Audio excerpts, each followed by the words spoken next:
Tujuan dari praktikum ini adalah dapat mengurutkan bagian dari sistem pencernaan, alat dan bahan yang dibutuhkan. Pertama, saya membutuhkan gambar pencernaan makanan dan juga alat tulis. Berikut penjelasan saya, selamat menyimak. Sistem pencernaan makanan adalah sistem yang sangat penting yang membantu manusia mencerna makanan dan minuman yang dikonsumsi menjadi zat yang mudah dicerna oleh tubuh.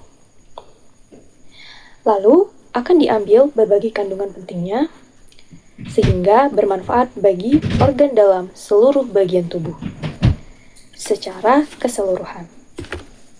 Organ pencernaan makanan di sini dimulai dari mulut menuju kerongkongan, lambung, usus halus, usus besar, dan terakhir ada anus. Saya akan menjelaskan prosesnya. Jadi, pertama, makanan akan masuk ke dalam mulut, dan di dalam mulut terjadi proses pencernaan secara mekanik dan kimiawi. Di dalam mulut, ini terdapat bagian penting, yaitu terdapat gigi dan juga lidah. Gigi ini berfungsi memotong bagian makanan menjadi potongan-potongan yang lebih kecil. Lalu akan bercampur dengan air liur yang dihasilkan oleh lidah. Sebelum akhirnya masuk menuju ke dalam kerongkongan. Setelah makanan masuk ke dalam mulut, makanan akan terdorong menuju kerongkongan atau esofagus. Kerongkongan ini memiliki fungsi utama membawa makanan dari rongga mulut menuju ke dalam lambung.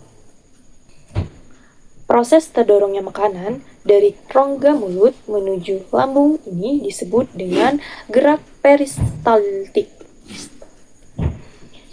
Setelah makanan terdorong dan sampai di dalam lambung, lambung akan mengeluarkan asam lambung dan enzim yang mencerna makanan menjadi cairan pekat atau berbentuk pasta. Cairan ini juga akan membunuh mikroorganisme yang dibawa makanan dan minuman yang kita cerna, sehingga kita akan terbebas dari kuman, penyebab penyakit.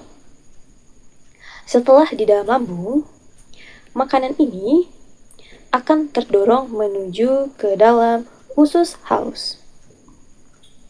Di dalam usus halus terjadi proses penyerapan. Proses penyerapan makanan yang lebih lanjut di mana dibantu oleh enzim yang dihasilkan oleh pankreas. Usus halus terdiri dari 3 macam. Ada usus 12 jari yang disebut duodenum. Ada usus kosong yang disebut jejunum. Dan juga usus penyerapan yang disebut ileum.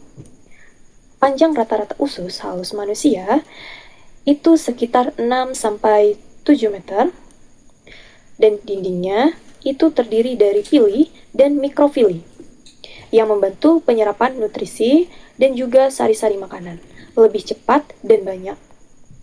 Setelah itu, makanan akan menuju ke dalam usus besar.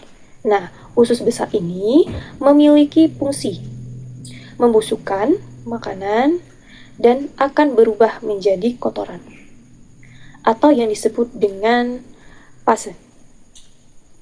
Limbah makanan ini akan didorong oleh usus besar menuju saluran yang disebut dengan saluran rektum. Saluran rektum ini akan menyalurkan makanan menuju ke pembuangan. Pembuangan terakhir yaitu menuju ke anus. Jadi, setelah makanan sampai di dalam anus, yaitu pembuangan terakhir, otot anus akan menahan dan juga menjaga kotoran agar tidak keluar sebelum waktunya. Baik, itu saja penjelasan dari saya. Sekian dan terima kasih.